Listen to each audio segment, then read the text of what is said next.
everybody!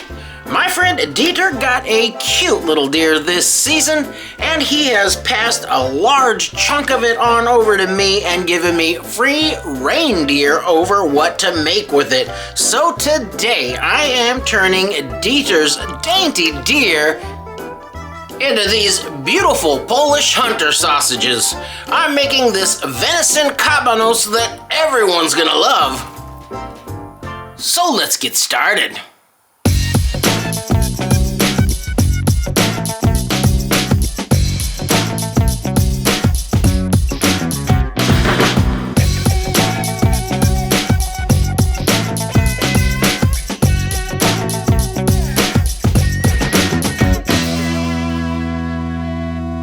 Now let's take a look at the meat for this sausage today, and of course I've got my beautiful venison here, and even though this venison does have some fat in it, it is not nearly enough to make a succulent sausage. You've got to add a decent amount of fat to venison or you're gonna make a dry and crumbly sausage or a hard and rubbery sausage. Either way, it's not anything you're gonna want to eat or share with your friends. Sure, they're gonna tell you it's fantastic and you're the greatest, but they'll definitely be mocking your meat behind your back. Meat shaming is a real thing, so let's just avoid the embarrassment and mix in some pork fat. So I've got a nice slab of pork belly here, and I've cut this off the fatty end. I want it to be mostly fat so I can get a good accurate weight on both of these, and I want to break this down to around 25% fat content. I like to keep these somewhere between 25 and 30% fat. Some sausages go even higher than that, but that gets a little bit greasy for my taste.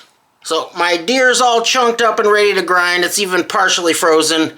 I'm gonna get this belly cut into some cubes and then pop that in the freezer for 30 minutes or so to firm it up, and then we'll get our grind on.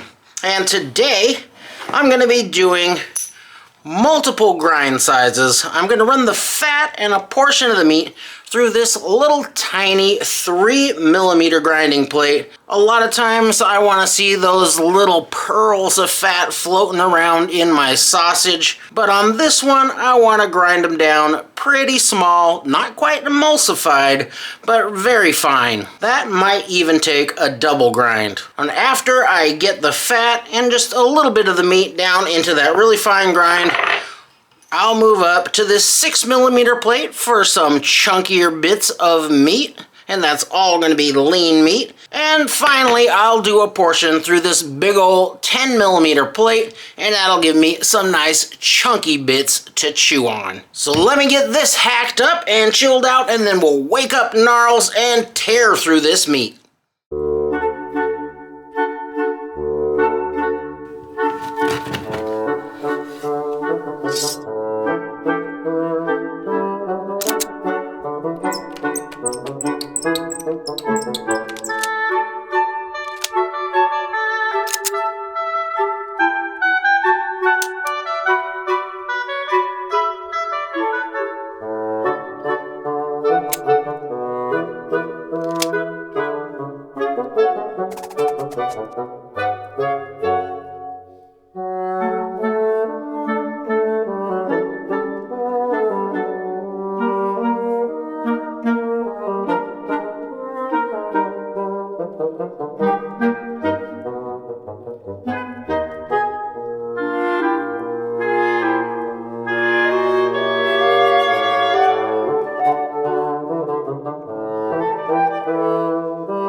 My mixed grind looks pretty good, so now I'm going to get one final weight on this, and then I can work up the spice bill for these tasty tubes.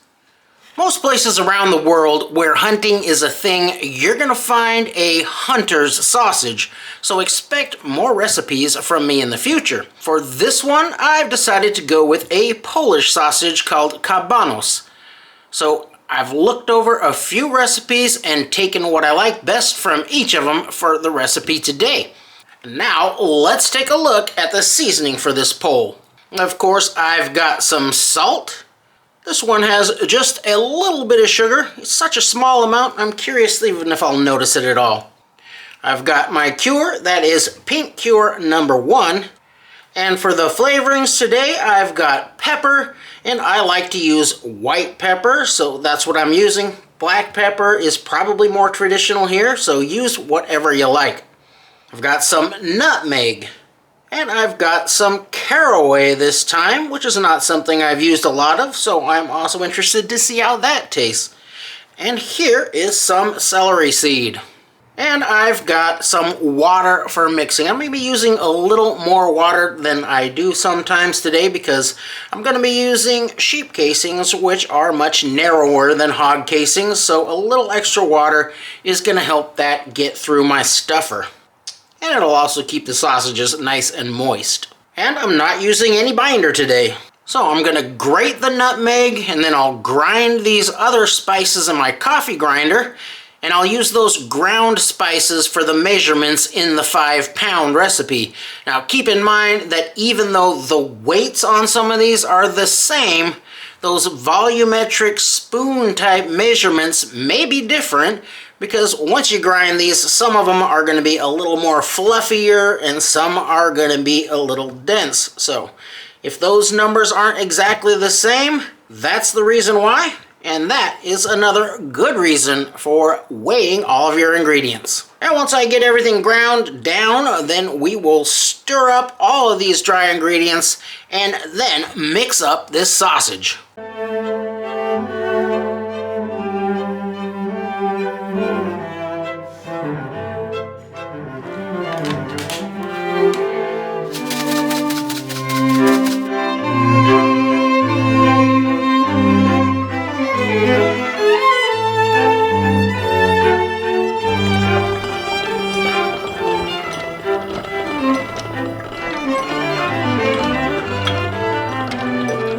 Moments later.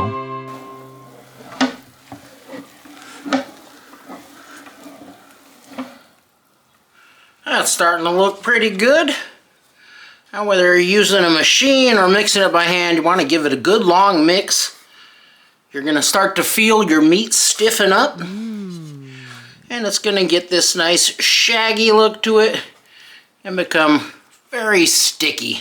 And that is what you're looking for. That's going to give you a nice bind. And now this goes into the refrigerator overnight to let that cure work its magic. And we'll be back here bright and early on another Sausage Sunday to crank out these deer dogs. It is bright and early on another stunning Sausage Sunday. My meat mix has been in the refrigerator overnight, so it should be thoroughly cured. And I am using natural sheep casings today, which are a little bit tricky to use because they're kind of delicate. So if you're just getting started, you might want to try some collagen casings or some smoked collagen casings before you try sheep casings. But if you do insist on using sheep casings, make sure you've got a few extra on hand to make up for any breakage. And these casings should be 20 millimeters or so, but they are natural, so there's going to be some variations there. But I've got my 13 millimeter horn, and those silicone eggs are used to help push the last little bits out of the stuffer down here so you get that maximum amount of sausage. Everything is ready to go, and as usual, Corn Pop was a bad is standing by to take care of any air pockets that might develop when I'm cranking these out. So now it is time to lock and load and crank out this woodland wurst.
to the sausage closet, where the first thing we're going to do today is to get those casings nice and dry. Those natural casings have to soak before you stuff them, so they are pretty damp, and I want to get all that moisture off of them before I get them out and into the smoker. The collagen casing doesn't require any soaking, so this goes quite a bit more quickly. But for these, we'll let them hang out in here for around an hour or so. I do have the fan going beneath them to hurry things up a bit. And once those casings get nice and dry, they'll be ready to soak up some nice steamy smoke out in the smoker. Now we got those casings nice and dry, so I've moved these out and into the smoker. You can see I've got plenty of smoke going right now. And the smoker is very cool. I'm basically just heating the smoker up with the sausage in there today. I'm not going to be drying these out as much as I do a lot of my snack sticks. I'm going to make them semi-dry and kind of give myself the option to eat them cold or to heat them up.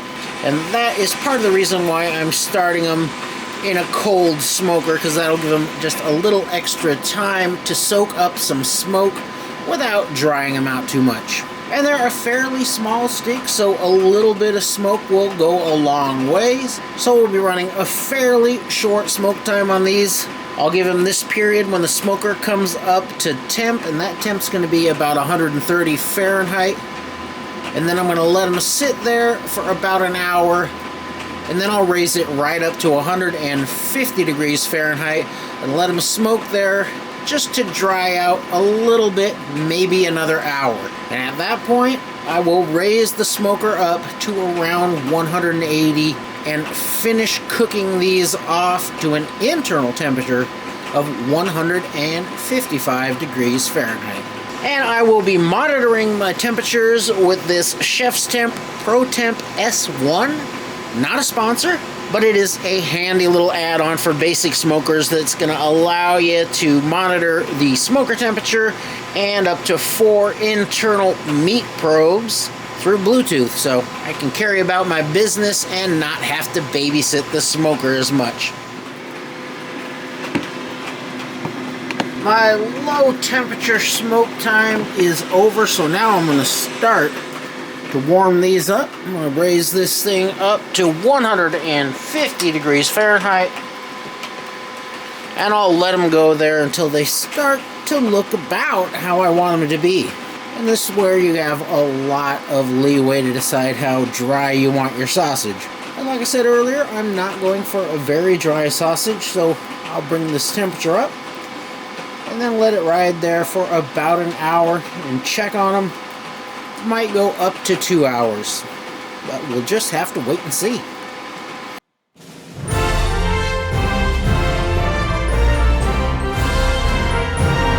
It's been 1 hour at 150 degrees Fahrenheit, so let's get a look at these real quick.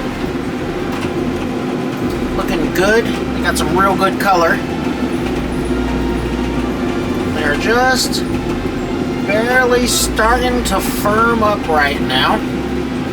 Still perfectly smooth, no wrinkling. I like it. I'm going to go ahead and bump up the temp for the final cook.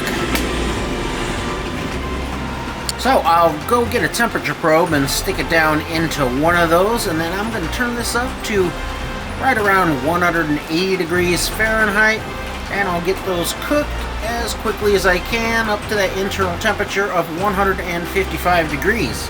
That'll probably take a couple hours out here. I've hit the internal temperature I was going for, and these things do look great. Nice and fat and juicy, beautiful color, but now we've got to get them out of the smoker and chilled down very, very quickly. You want to stop any kind of carryover cooking.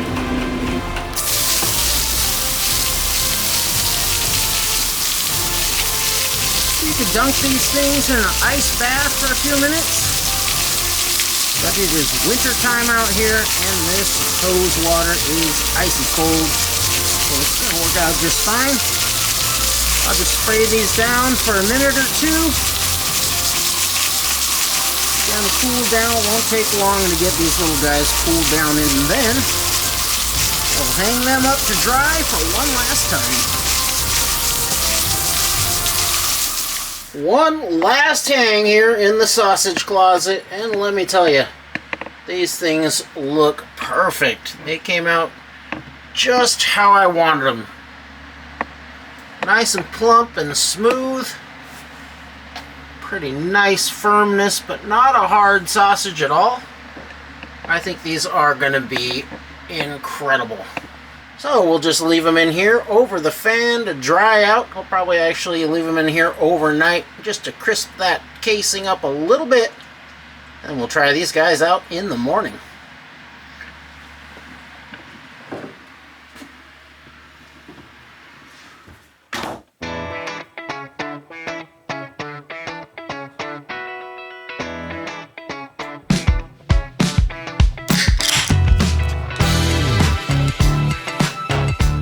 Take a look at that.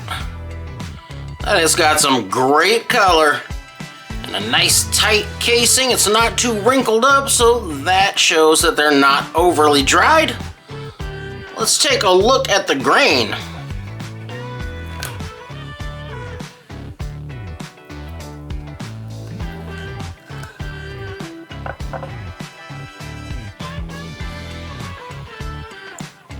Oh yeah. Is just what I was looking for.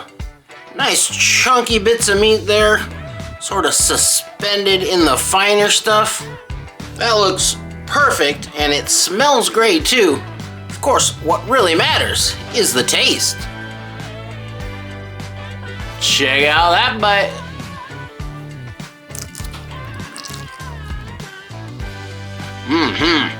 Yes. I gotta get one more bite of that.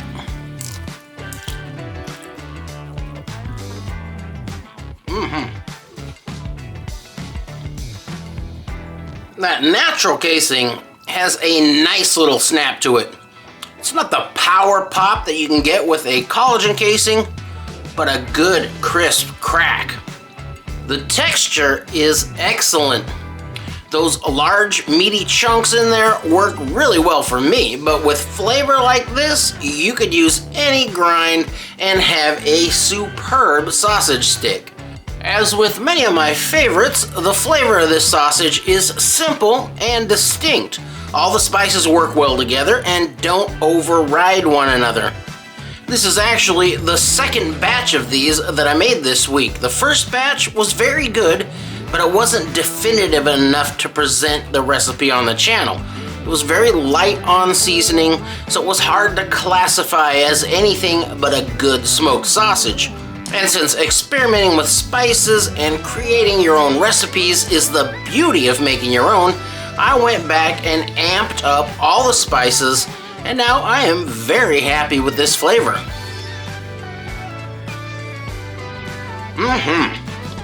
When you're making sausage for a German man named Dieter, you'd better nail it. And I'm pretty confident that he's gonna love this one. And if you try it, I know you're gonna love it too. Thanks for watching.